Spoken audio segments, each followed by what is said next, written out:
Hi everyone, today I am discuss about force on a moving charge in a uniform magnetic and electric field. तो अब हमें moving charge के कारण uniform magnetic field और electric field है, उसमें कोई मूविंग चार्ज है, उसमें कितना फोर्स होगा, या इसे हम कहेंगे लॉरेंट फोर्स इक्वेशन। देखो सपोज करते हैं Q charge moving, Q charge है आपका, क्यू चार्ज है moving in the presence of electric and magnetic fields. ये किसकी प्रेजेंस में, इलेक्ट्रिक और मैग्नेटिक फील्ड की प्रेजेंस में क्या कर रहा है, मूव कर रहा है विथ वेलोसिटी, v वेलोसिटी से। ठीक है, तो क्या होगा, कोई चार्ज है इलेक्ट्रिक और मैग्नेटिक फील्ड की प्रेजेंस में क्या कर रहा है, मूवमेंट करता है। Q क्या है उस चार्ज का, मैग्नीट्यूड है, V उसकी क्या है, वेलोसिटी है, और E क्या है, मैग्नेटिक फील्ड है, B क्या है, सॉरी E इलेक्ट्रिक फील्ड है, और B क्या है आपका मैग्नेटिक फील्ड है। ठीक है, तो इस पर हम जानते हैं दो फोर्स लगेंगे। मैंने क्या कहा, force on moving charge in uniform क्या होगा, इलेक्ट्रिक फील्ड भी यूनिफॉर्म होना चाहिए, मैग्नेटिक फील्ड भी यूनिफॉर्म होना चाहिए। उसमें Q चार्ज, कोई चार्ज क्या कर रहा है, मूवमेंट कर रहा है जिसका मैग्नीट्यूड q है, और v वेलोसिटी से क्या कर रहा है, मूवमेंट कर रहा है, और इलेक्ट्रिक फील्ड E है और मैग्नेटिक फील्ड B है। तो हम जानते हैं इस पर दो फोर्स एग्जिट होते हैं, एक तो है इलेक्ट्रिक फोर्स, इलेक्ट्रिक फोर्स जिसे हम कहते हैं F E इक्वल टू क्या होगा, Q इंटू E होगा। दूसरा होगा magnetic force, magnetic force F M is equal to क्या होगा, Q into V cross V, या Q V V sine theta क्या होंगे, ये फोर्स एग्जिट होंगे। तो sum of the force represent the net force, जो सम फोर्स होगा, जो sum of the force represent क्या करेगा आपका, net force, represent net force, कुछ नहीं है।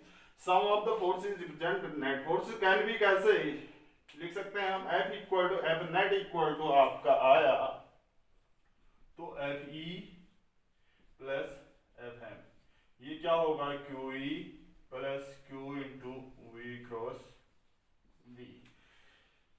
ठीक है, तो Q कॉमन आया यहाँ पर, तो ये क्या होगा, Q कॉमन आया तो E plus sorry V cross B, ये या क्यू भी साइन थीटा भी लिख सकते हैं। ये क्या होगा आपका, मूविंग चार्ज के कारण फोर्स, यूनिफॉर्म इलेक्ट्रिक और मैग्नेटिक फील्ड में जो मूविंग चार्ज है उसके कारण फोर्स कितना होगा, F equal to Q into E plus V cross B. इसी को हम लॉरेंट फोर्स इक्वेशन भी कहते हैं। देखो अगर हम चार्ज नेगेटिव लेते हैं, ये चार्ज पॉजिटिव चार्ज नेगेटिव लेते हैं, तो उसकी डायरेक्शन इसके अपोजिट हो जाएगी, माइनस साइन आएगा, माइनस साइन मींस इस पॉजिटिव चार्ज के अपोजिट क्या होगी, उसकी डायरेक्शन होगी। अब next topic,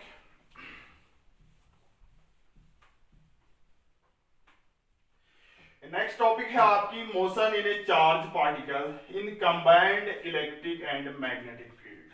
motion in A charge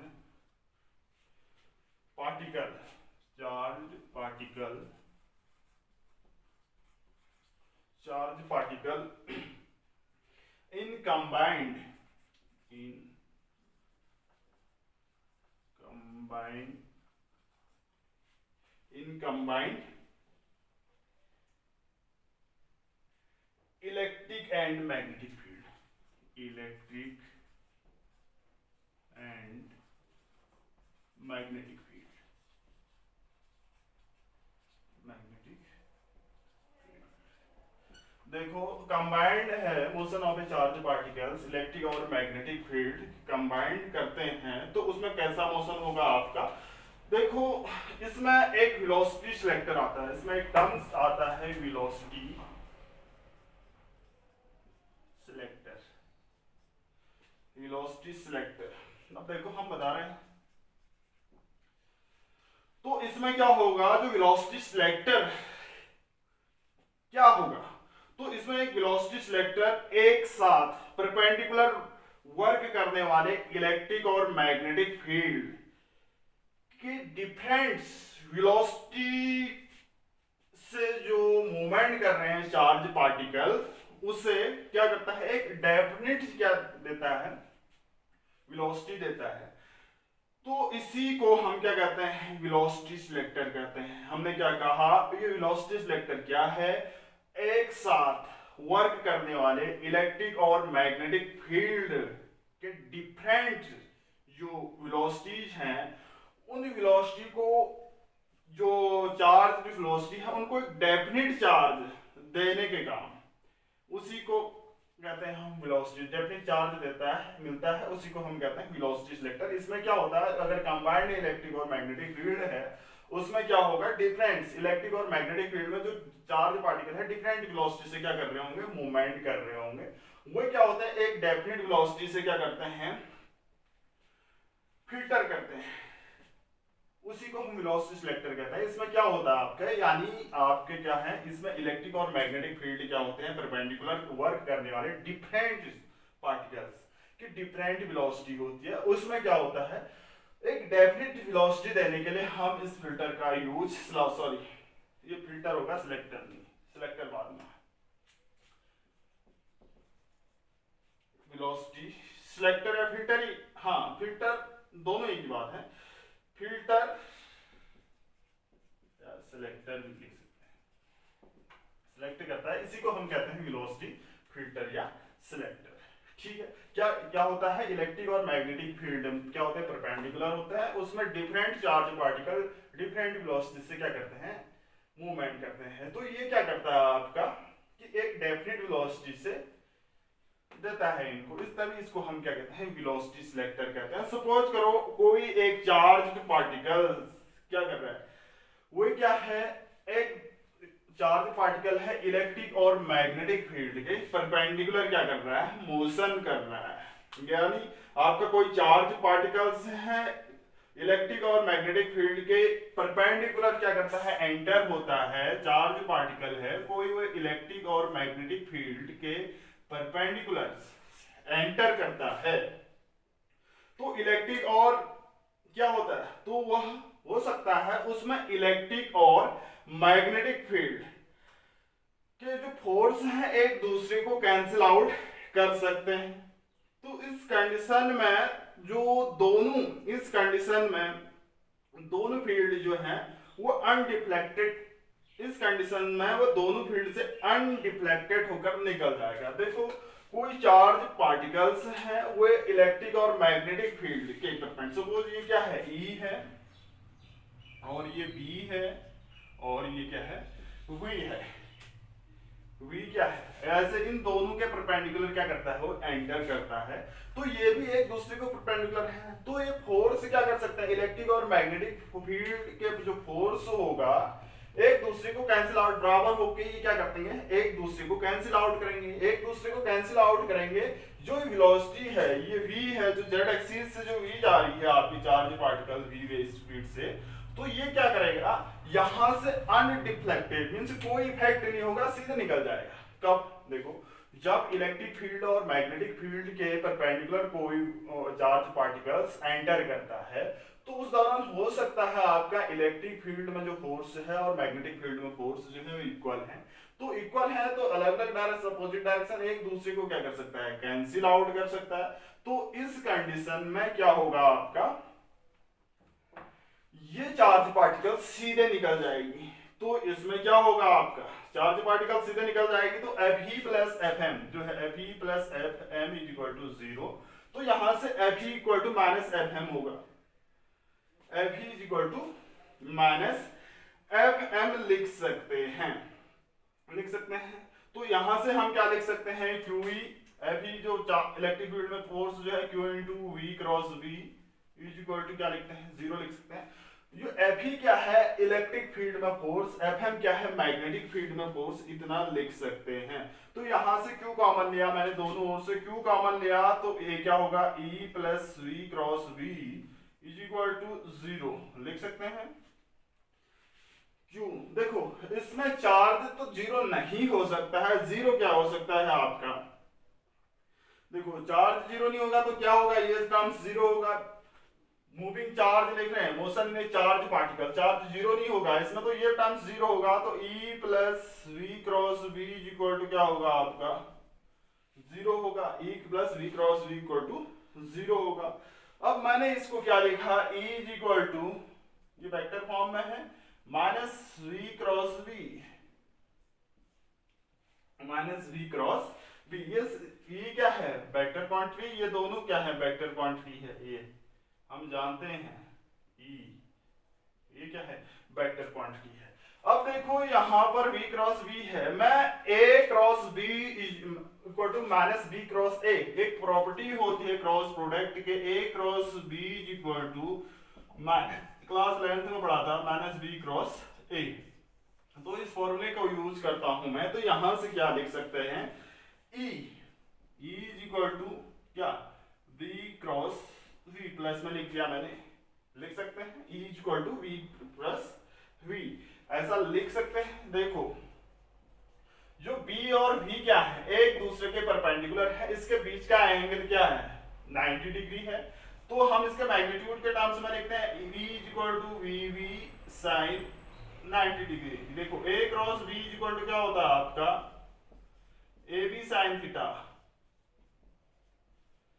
तो वही formula E is equal to vv, v is equal to क्या होगा, E upon v, this is called velocity selector या वेलोसिटी फिल्टर। इसी को हम क्या कहेंगे, वेलोसिटी सिलेक्टर या वेलोसिटी फिल्टर कहेंगे।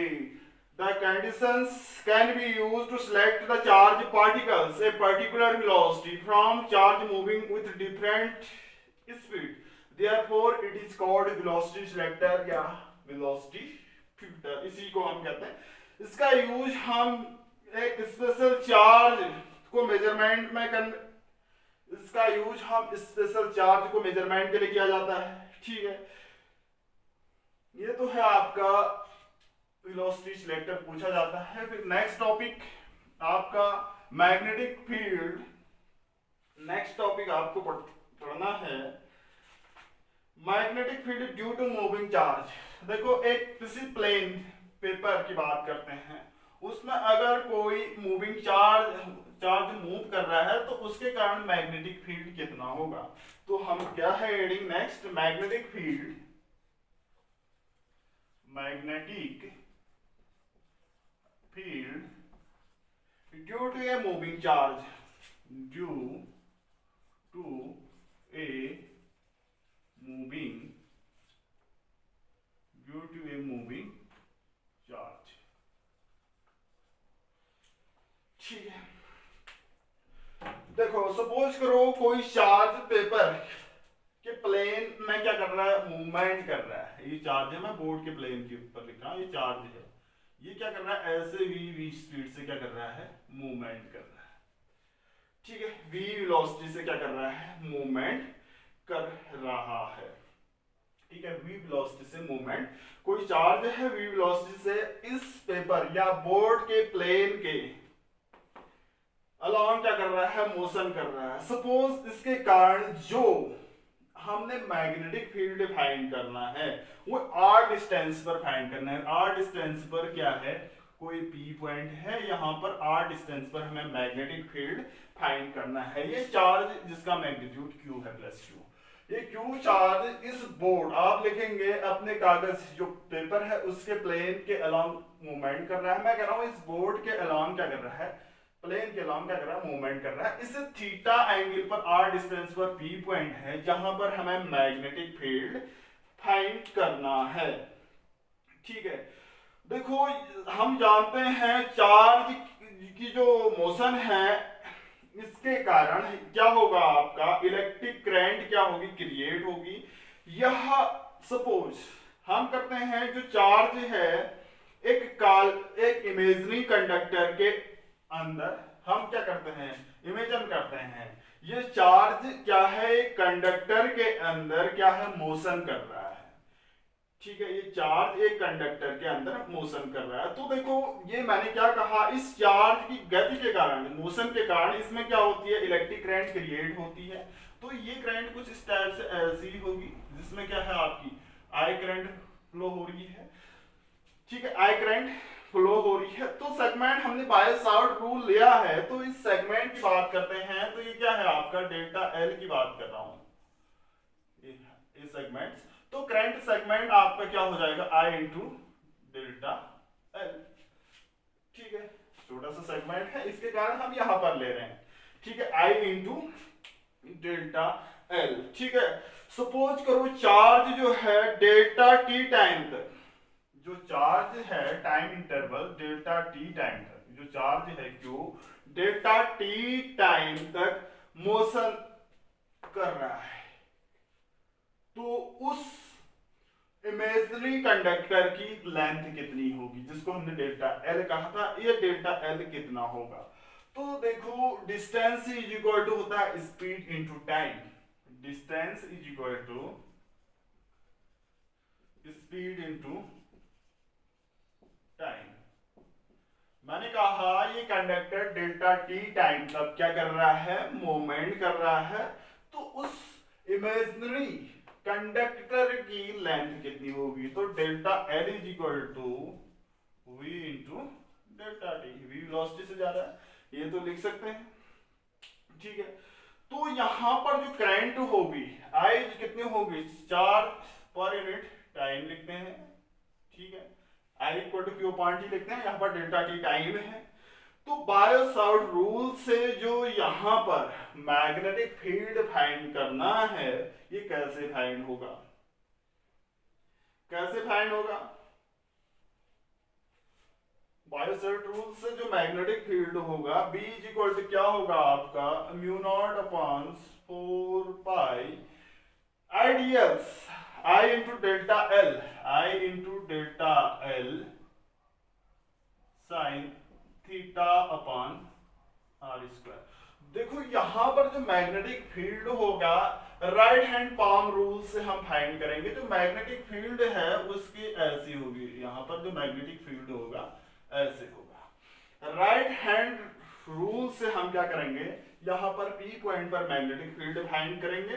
तो यहां पर क्या होगा, B is equal to mu naught upon 4 pi I delta L upon, और रख देते हैं यहां पर I की वैल्यू भी और डेल्टा एल की वैल्यू भी। I देखो B is equal to mu naught upon 4 pi, I की वैल्यू क्या है, Q अपॉन डेल्टा T, ये x है, इन दोनों की वैल्यू हम यहां पर रख रहे हैं। ठीक है, डेल्टा एल की वैल्यू है आपकी V into delta T, V into delta T upon क्या, R square sine theta. Delta T से डेल्टा टी कैंसिल आउट हुआ, सॉरी डेल्टा टी से डेल्टा टी कैंसिल आउट हुआ, बचेगा क्या आपका, देखो B is equal to Q V sine theta upon R, B is equal to Q sorry mu naught upon 4 pi Q V sine theta upon R square.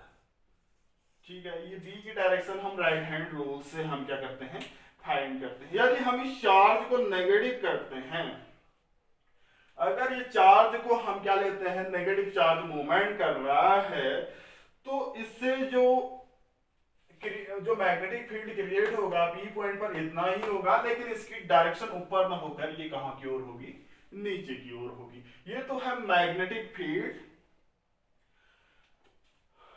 Due to the moving charge. ठीक है, यदि charge जो particle है R radius के circular path में क्या कर रहा है, मोशन कर रहा है प्लेन में, तो ये क्या है, ये ऐसे मोशन कर रहा है आर सर्कुलर के पाथ में, क्या कर रहा है, आर के पाथ में मोशन कर रहा है। तो इस टाइम जो थीटा होगा वो कितना होगा आपका, यहां पर चार्ज प्लस क्यू है, इस टाइम जो थीटा होगा ये कितना होगा, 90 डिग्री होगा। कितना होगा, मैंने क्या कहा, इफ चार्ज पार्टिकल्स मूव्स,